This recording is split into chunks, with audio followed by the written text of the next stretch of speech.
Hello and very warm welcome to all. आज हम लोग डिस्कस करने वाले हैं स्ट्रैटेजीज़ फॉर डिक्लाइनिंग इंडस्ट्रीज़। तो इससे पहले हम लोग डिस्कस कर चुके, we basically discussing the situation specific strategies that the industries should adopt in certain situations. So इसमें हम लोग पहले वाले वीडियो में हमने डिस्कस किया कि कॉम्पिटिटिंग इंडस्ट्रीज़ कैसे अपनी स्ट्रैटेजीज़ बनाते हैं। फिर हमने डिस्कस किया कि मैच्योरिंग इंडस्ट्रीज़ वो कैसे अपनी स्ट्रैटेजीज़ बनाते हैं। And the last one, probably the next one that we are going to discuss is the how the declining industries they make up their strategies. Now, what are basically declining industries? Decline कर रहा, maturing में था, mature कर गया, उनका पूरा जो demand था फुल हो गया। डिक्लाइनिंग इंडस्ट्रीज़ वो इंडस्ट्रीज़ होते हैं जिसके जो प्रॉफिटेबिलिटी हो रही है वो कम होती जा रही है, जो मार्केट में उसका डिमांड हो रहा है वो कम होता जा रहा है। अब ऐसे में क्या करे इंडस्ट्री? देखिए क्या है कि मान लीजिए, it has been told in all my videos but saying it again, कि अगर कोई भी कंपनी है, मान लीजिए सैमसंग है, तो उसका एसी है, टीवी है, फ्रिज है, मोबाइल है, प्रिंटर है, ये सारे जितने अलग अलग यूनिट्स हैं, इन सब अलग अलग यूनिट्स को हम लोग स्ट्रैटेजिक एसबीयू या स्ट्रैटेजिक बिजनेस यूनिट कहते हैं। अब कोई एक पर्टिकुलर प्रोडक्ट लाइन उसका जो है वो नीचे चला जा रहा है, वो डिक्लाइन हो रहा है, तो क्या करेंगे वो industry regarding that particular product line जो डिक्लाइन कर रहा है? That is what will be going to see, will be studying in this video. An industry is said to be a declining industry where demand for products of the industry grows more slowly than the economy-wide average. In declining industry, the demand continues to go down. Examples of declining industry is Bangladesh. In Bangladesh include pottery industry, jute industry, textiles industry and silk industry. तो वो सारे situations जिसमें जो product का demand है वो लगातार गिरते चला जा रहा है, जिसके कारण जो कंपनी है उसको बहुत प्रॉफिटेबिलिटी नहीं हो रही है। Situations that prevail in a declining industry, in a declining industry growth in demand and profitability goes down continuously, लगातार कम होते जा रहा है, डिमांड भी कम होते जा रहा है, प्रॉफिटेबिलिटी कम होती जा रही है। और इसके बहुत सारे रीजंस हो सकते हैं कि आखिरकार ये जो डिक्लाइनिंग हो रहा है तो वो हो क्यों रहा है। So the major reasons for the changes in the changes in the taste and are like the changes in the taste and preferences of customers. देखिए क्या होता है ना कि कस्टमर्स जो होता है उनके जो टेस्ट, इट्स लाइक कि today suppose like it's they से कि 10 साल में एक जनरेशन गैप होता है। तो मान लीजिए मेरे आप में 10 साल का गैप होता है, तो जब हम अपने 20s में होंगे, तो the kind of the expectation I had, the kind of customer I was, the kind of preferences I had regarding my going out, regarding my dresses, regarding my studies would be lot different from अभी आपका जैसे आपका ये बना हुआ है, आपका जो अभी 10 साल के बाद जैसा होता है उसमें there is lots of differences. So क्या होता है, for every time the thing the preferences of the customers keep on changing. तो जैसे जैसे कस्टमर्स का प्रेफरेंसेस चेंज होता है उस तरह से पर्टिकुलर डिमांड का प्रोडक्ट कम होता चला जाता है। Then is the emergence of sophisticated technology in the industry.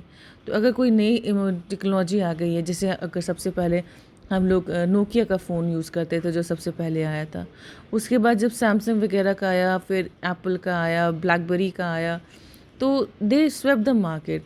तो वो नोकिया का उस समय यूज़ करना कम हो गया था because it did not have that kind of Android का टेक्नोलॉजी। प्लस उस समय था कि जो बाकी सैमसंग से हम ब्लैकबेरी आए थे वो बहुत स्लीक मोबाइल्स थे, ठीक है, और नोकिया वाले बहुत मोटे मोबाइल्स हुआ करते थे। सो क्या हुआ, नया टेक्नोलॉजी आया तो उनका बाकी उसका डिमांड कम हो गया। नाउ और the customers may have become tired of using the same type of products for a long period of time. अभी उन्हें वो बोर होते हो गए हैं एक ही टाइप का बार बार चीज़ प्रोडक्ट यूज़ करने के लिए, और उन्हें जब कोई नया प्रोडक्ट दिखाई देता है मार्केट में तो उसको यूज़ करना चाहते हैं। ये सारी चीज़ें they can wind up to declining of a particular product. Profitability goes down mainly due to slackened demand for products and very high competition among the producers. आपका डिमांड कम होते जा रहा है और कंपटीशन स्ट्रांग होते जा रहा है। So in the declining industries, there are several strategies which are followed by the managers, जो हम लोग यहाँ पे एक एक करके डिस्कस करेंगे। Now the first and the foremost ये strategy is the harvesting strategy. Harvest करना क्या होता है? जैसे जब से हम लोग क्या कहते हैं, दे यू बो द सीड्स, हम लोग धान वाला लगा दिया, उसके बाद क्या होता है, वी लीव इट, एंड उसके बाद हम लोग उसको हार्वेस्टिंग सीजन क्या होता है, हम लोग उसको सिर्फ काट के we use the crops for our consumption. तो हार्वेस्टिंग स्ट्रैटेजी क्या होता है कि जो ऑर्गेनाइजेशन होती है वो उसमें ज़्यादा इन्वेस्टमेंट नहीं करती है. ये नहीं कर रही है कि हम किस तरीके से उसमें और इन्वेस्टमेंट करें, उसको और उसमें कैसे पैसे लेके आए, वो नहीं कर रही है. वो क्या कर रही है, जो जैसा उसको वैसे ही रहने दे रही है और अपने आप उससे जितने पैसे निकल सकते हैं उससे निकाल रही है. ठीक है, let us discuss how. A firm in a declining industry may choose to employ harvesting strategy to earn maximum possible amount of cash from the business. कैसे? This strategy involves sacrificing market position in return for a bigger near-term cash flows और current profitability. कि वो क्या करे, जो एक strategy, जो harvesting strategy जो फर्म अडॉप्ट करें, वो क्या करेंगे, दिल कट डाउन द बजट, अपने बजट्स को बहुत कम कर देंगे. ठीक है, मतलब ऐसा है कि अगर हम उसमें किसी पर्टिकुलर प्रोडक्ट को बनाने में अगर 5 रुपए लग रहे थे और हम 10 रुपए में सेल कर रहे थे, अभी मेरा डिक्लाइनिंग है, मेरा डिमांड हो नहीं रहा है, तो अगर हम 5 रुपए लगा रहे थे हम अपने प्रोडक्ट को बनाने में और मुझे 6 का उसका प्रॉफिट मिल रहा है या 5 ही का प्रॉफिट मिल रहा है या फॉर सम रीज़न मेरा 4 का प्रॉफिट मिल रहा है, तो हम क्या करेंगे, जितना हम 5 रुपये उसको बनाने के लिए लगाएंगे, हम कोशिश ये करेंगे कि मेरे कम से कम पैसे में हो. उसके बजट जो है ना उसको बहुत कम करेंगे. उसमें इन्वेस्टमेंट बिल्कुल बहुत ही कम होती है, नहीं करते हैं. जो नए मशीन्स नहीं खरीदे जाते, जो पुराने चल रहे हैं उसी को चलने दो. And the priority is given on the extensive use of existing facilities to the firm. जो एग्जिस्टिंग फैसिलिटीज़ फर्म में है, जो रिसोर्सेज अवेलेबल है, उसको हम लगातार यूज़ करते जाएंगे. बेसिकली क्या हुआ कि जब कोई भी फर्म हम अपना बना रहे हैं या कोई प्रोडक्ट, तो हम उसमें कंटिन्यूस इनोवेशन करते रहना हमारा काम है. साथ ही साथ कंटिन्यूस इनोवेशन भी करना हमारा काम है और उसमें नए नए टेक्नोलॉजीज़ लाना काम है. हम इसमें क्या कर रहे हैं, हम देख रहे हैं कि हमको अपने प्रोडक्ट में कोई स्कोप, कोई फ्यूचर नहीं नज़र आ रहा है, तो हम उसको वैसे ही छोड़ दे रहे हैं जैसे जो है, और उसके बाद जो अभी जैसा चल रहा है चलते रहने दे रहे हैं और कोशिश कर रहे हैं कि इसी में जितने पैसे अपने निकल जाएं. To obtain greater cash flows, advertisement expenses are cut down. Advertisement के पैसे आपने काटे. क्वालिटी का जो है उसको भी थोड़ा सा कम कर दिया कि the quality is carefully reduced and less essential customer services are curtail. तो जितने भी क्वालिटीज़ हैं, जितने क्वालिटी है उसको ना थोड़ा सा सब्सटैंशली उन्होंने कम कर दिया कि अब ज़्यादा पैसे इसमें हम नहीं लगाएंगे. Basically harvesting strategy is what the company decides और द फर्म डिसाइड्स कि ये जो प्रोडक्ट लाइन है इसमें अब मेरे को फ़ायदा नहीं होने वाला है, तो वो क्या करेंगे, बजट कम कर दिया, कॉस्ट कम कर दिया, उसमें आपके जो क्वालिटी को हल्का कम कर दिया, ये सारी चीज़ कम कर दी. और जो जैसे उसमें कोई नया उसमें टेक्नोलॉजी नहीं लगा रहे, नया उसमें इन्वेस्टमेंट नहीं कर रहे, नया उसमें मशीन्स नहीं डाल रहे, जो जैसा चल रहा है उसी के हिसाब से हम उसको चलते रहने देंगे. जब ऐसा स्ट्रैटेजी तो यूज़ करते हैं तो उसे हम हार्वेस्ट स्ट्रैटेजी कहते हैं. The second strategy that the declining industries use is diversification strategy. इसमें क्या होता है, another strategic option to a firm in a declining industry is to sell it out. बेच दो आप. ठीक है, या तो आप पूरा का पूरा ही बेच दो या किसी जो पर्टिकुलर पोर्शन जो प्रॉफिटेबल नहीं है, जो आपका नहीं अच्छे से चला, उसको हटा दो. ठीक है, द फर्म में डाइवर्स्ट और sell off portion of its assets like equipment, land, stock of materials, etc. The cash proceeds can be used for improving the core business or the firm may dispose of the business entirely. अब business क्या कर रहे हैं, वो firm क्या कर रहे हैं, या तो वो थोड़े बहुत लैंड वगैरह जो है उसको सेल कर रहे हैं, और उसको सेल करने के बाद जो कैश आ रहा है, तो जो भी आपकी कोर कॉम्पिटेंसी है, जो चीज़ में आप सबसे अच्छे हैं, ठीक है, उसको और इम्प्रूव करने की कोशिश करेंगे, उसमें पैसे लगाएंगे ताकि हम और बेहतर करें, या फिर वो पूरा का पूरा बिजनेस को ही लिक्विडिफाई कर देंगे. The next strategy that is use by the declining industry is the निच और focus strategy. Any industry, whether emerging or maturing or declining may have several niches. Small water niches, they are small segments of a market which generally remains unserved or inadequately served by competitors. Niche marketing होते हैं जब आप एक particular segment का market कर रहे हैं. A firm in the declining industry can look for niche markets where it can operate business profitably. Some of these niche markets may be growing in spite of the stagnation in the industry as a whole.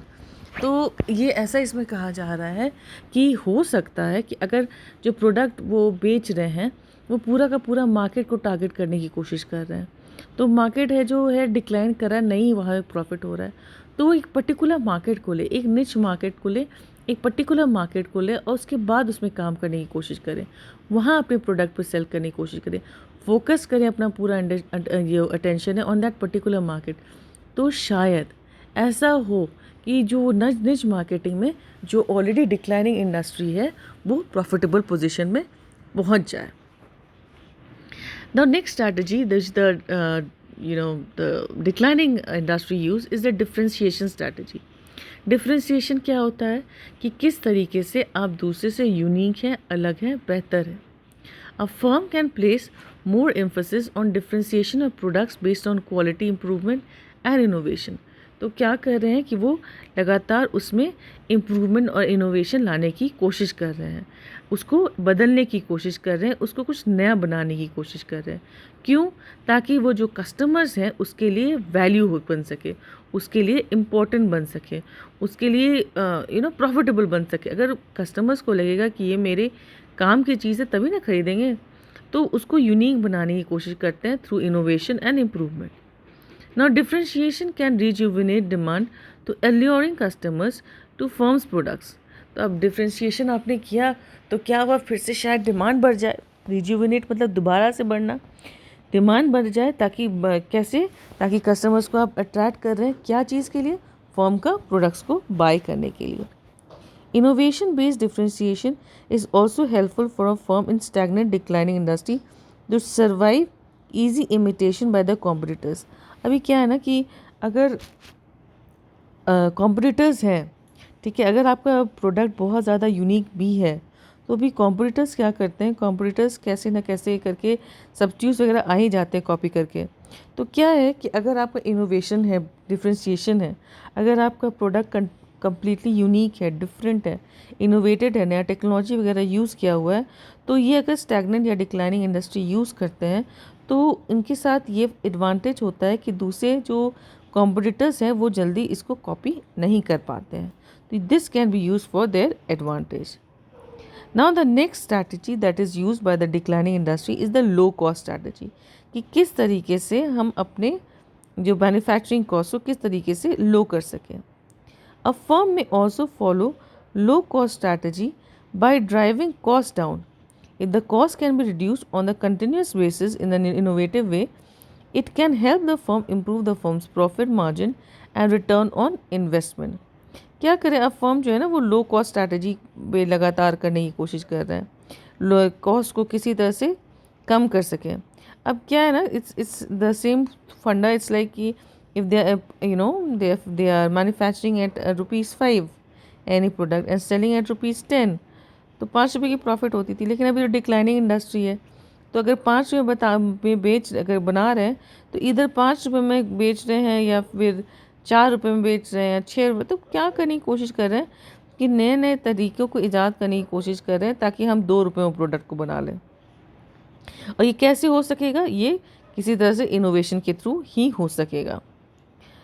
Now cost reductions may take form of dropping less essential business activities, outsourcing some functions to outside companies who are able to perform those activities cheaply but in a better way, redesigning internal business processes, consolidating utilized production facilities, closing down high cost retail outlets and tuning marginal costs. अब कैसे कैसे cost कम कर दे रहे हैं, तो cost कम करने का तरीका वो बोल रहे हैं कि कैसे कैसे आप कॉस्ट कम कर सकते हैं. तो इसमें इन्होंने बोला कि आपको जो less important activities, business activities लग रहे हैं उसको हटा दो.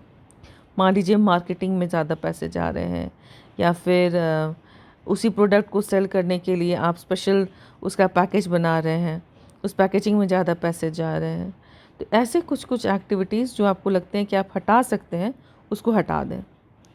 दूसरा ये बोलता है कि आप आउटसोर्स कर दें। For example, I give you an example of Tata sky. अब टाटा स्काई क्या है, टाटा स्काई का जो कोर काम है, टाटा स्काई का कोर काम है अपना केबल वगैरह प्रोवाइड करना, ठीक है। अब क्या होता है कि जब हमें कस्टमर सर्विस को फ़ोन करना होता है, तो वो लोग है कि हमने उन्हें फ़ोन किया, हमें मान लीजिए हम टाटा स्काई के कस्टमर हैं, मुझे प्रॉब्लम हुआ, हमने कस्टमर सर्विस में फ़ोन किया, कस्टमर सर्विस वालों ने फ़ोन उठाया, दे इट्स लाइक व्हाट प्रॉब्लम है, क्या है, नहीं है। उसके बाद उन्होंने सर्विस सेंटर के साथ कोऑर्डिनेट करा दिया कि सर्विस सेंटर वाला 24 आवर्स के अंदर आपके घर में कॉल करेगा and they will come and rectified. अब टाटा स्काई ने वालों ने क्या किया, उन्होंने अपना जो कस्टमर केयर वाला यूनिट है उसको आउटसोर्स कर दिया। अब आउटसोर्स कर दिया मतलब कि दूसरी कंपनी को दे दिया कि आप बात करो और जो है सर्विस सेंटर के साथ अलाइन कर दो। ऐसा कुछ ज़रूरत होता है तो हमारे पे रिवर्ट करो। इससे क्या होता है, जो टाटा स्काई है वो अपने कोर बिज़नेस पे, जो उनका कोर बिज़नेस था क्या, जो रिमोट जो आपका केबल वगैरह का बिज़नेस था, उस पे कंसंट्रेट कर पाते। और जितना ज़्यादा वो अपने कोर कॉम्पिटेंसीज़ पे कंसंट्रेट कर पाते उतना ज़्यादा बेहतर रहता है। And outsourcing of course it reduces the cost. उसके बाद ये भी बोलता है कि आप बिज़नेस प्रोसेस जो है उसको रीडिज़ाइन करो, कि जो भी आप काम करें आप देखो कहाँ ज़्यादा पैसे लग रहे हैं, और ज़्यादा पैसे लग रहे हैं तो उसको कम करो, यूटिलाइज़ करो प्रोडक्शन फंक्शन को।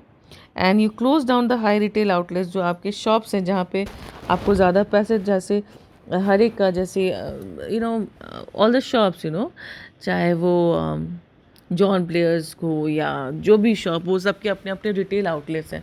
तो वो लगता है कि वो जगह पे जहाँ पे रिटेल आउटलेट्स पे हमें ज़्यादा कॉस्ट लग रहा है, जहाँ पे आपका फ़ीस वगैरह जो आपको रेंट पे करना था वो बहुत हाई लग रहा है, तो आप उसे बंद कर दें। और जो मार्जिनल प्रोडक्ट्स हैं, जो अगल बगल के जो मार्जिनल प्रोडक्ट्स हैं जिसको आप हटा सकते हैं, उसको हटा दें। Pruning the marginal products, remove those marginal products. So these are the various strategies which are adopted by the declining industries, so that they can sustain in the industry, right?